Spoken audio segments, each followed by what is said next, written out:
So, one reason the CIA and the Russians both trying to hurt me and kill me and bribe me and stuff is because I'm hard to kill and I don't take bribes.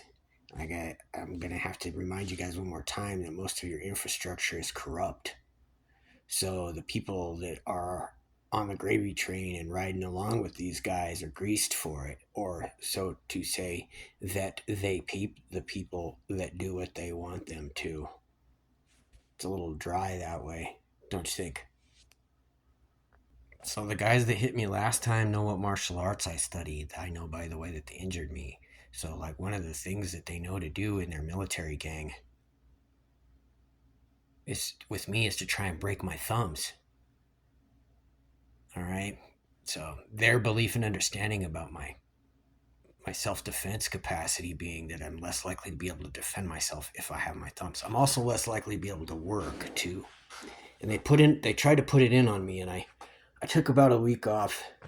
Again, they tried to kill me. Again, they tried to hurt me. They invent like stupid reasons why. Like I don't know, um, like to justify what they do to me. Like when it's like a vivid beating again, which they should probably not. If they got away with it before, they're probably so many times before. Like I'm telling you, they're not at all worried about being held accountable for hurting me in public or anything like that. Because plainly, it happens over and over again.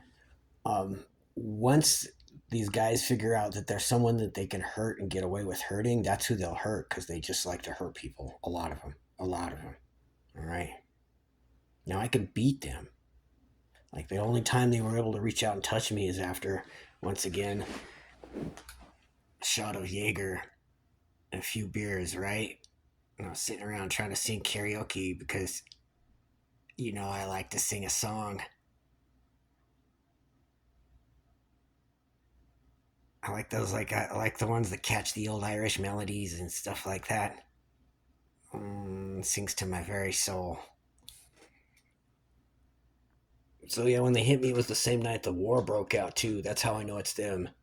All right, and I had to do all the work myself. Like I'm a detective from a long line of detectives, so when I call the police, I'm looking for help and shit like that. This time, right, for some security camera footage to see if I fought back pretty well or not.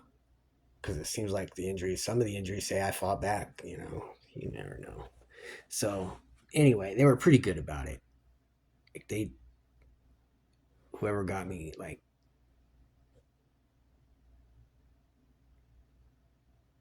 watched, waited, targeted me, you know, like a gang targets a mark and then hit me while I was drunk. And I just tell you, I've said 100 times before, all I have to do to get those dudes out of the woodwork is appear drunk somewhere. They're a pretty effective network, actually, as far as like hurting their own people while they're not looking. As far as like hurting civilians or whatever and other people around them that are innocent that aren't looking. Like as far as a straightforward fight goes, it's hard to tell with those dudes, like what they're really capable of in that. But if it's anything like the rest of the shit they do, probably not. Because look, I'm still alive and I'm almost 50 years old, dude. I've had the FBI let the guy who killed my best friend go free.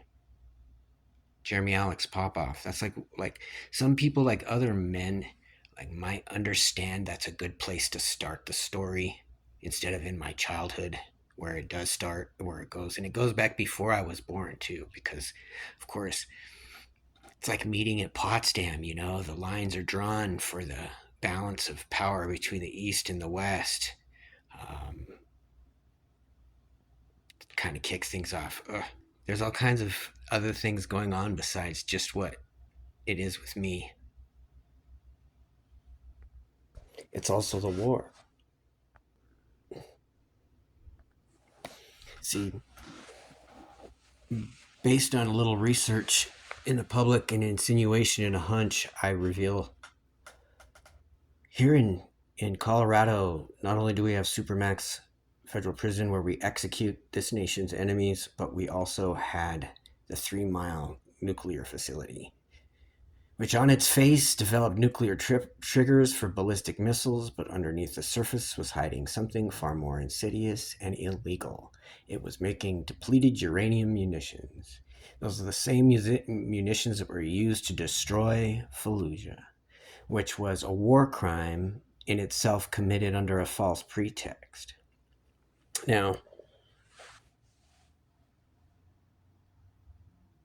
that's like the biggest crime in history, and my big ham bone. The torture at Guantanamo, all that stuff, was my meat basket.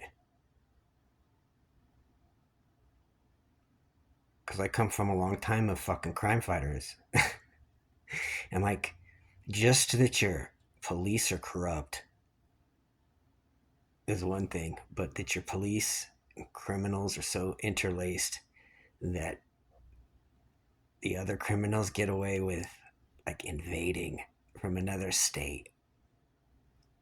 And when like you guys are at your lowest and your worst as far as hurting each other and being completely fucking cowardly monsters, selfish, shallow, unreasonable, ignorant, vain, weak in every way, your enemies strike.